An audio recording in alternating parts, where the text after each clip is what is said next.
मैं बोली थी ना कि आप लोग को मैं बताऊंगी कि मेरे घर कौन आने वाला है। तो यहाँ मेरी दीदी जी सोई हुई हैं, यहाँ मेरी भाभी सोई हुई है और मेरी जेठानी जो कि रहती है इंदौर में। बहुत पहले मैंने वीडियो डाला है कि मेरी दीदी इंदौर में रहती हैं, जब हम गांव गए थे तब।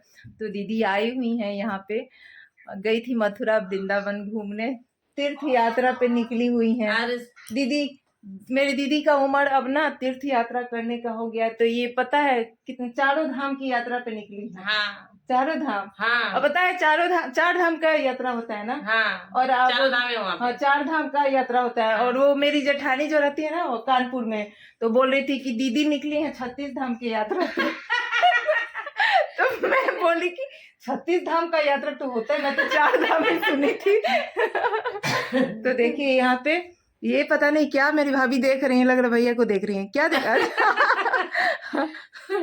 तो बस यही सब हंसी मजाक हो रहा है। भैया जी आए हैं साथ में, तो भैया जी अभी गए हैं अंश के साथ पूरा ग्रुप सेंटर देखने की कैसा है ये। तो अंश ले गया उनको घुमाने के लिए। तो आप लोगों को मैंने बता दिया कि कौन है मेरे घर पे, तो मैं जा रही हूँ। अब पता है दीदी की ना, मेरी दीदी की एक दीदी है जो कि गोपालगंज में रहती है, तो मैं उनसे बोल रही हूँ कि आप दिल्ली आइए तो मैं आपके साथ वीडियो बनाऊंगी। तो दीदी कौन सा गाना, मैं किस गाने पे वीडियो बनाऊंगी तो होगा मेरा वायरल। देखिए ये कॉल पे है या वीडियो कॉल पे, अच्छे से आप लोगों को दिखाई नहीं दे। थोड़ा गाना सुनाइए दीदी, किस गाने पे।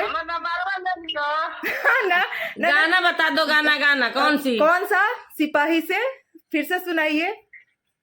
जब से सिपाही से भइला हवलदार हो, नथुनिया पर गोली मारे, सैया हमार हो नथुनिया पर गोली मारे। बहुत बढ़िया दीदी। एक और वो जो सुना रही थी वो कलकत्ता वाला, वो भी सुनाइए एक बार। मार देव झूलनिया के ढाके बोलो मुखला काले जइबो। और एक और वो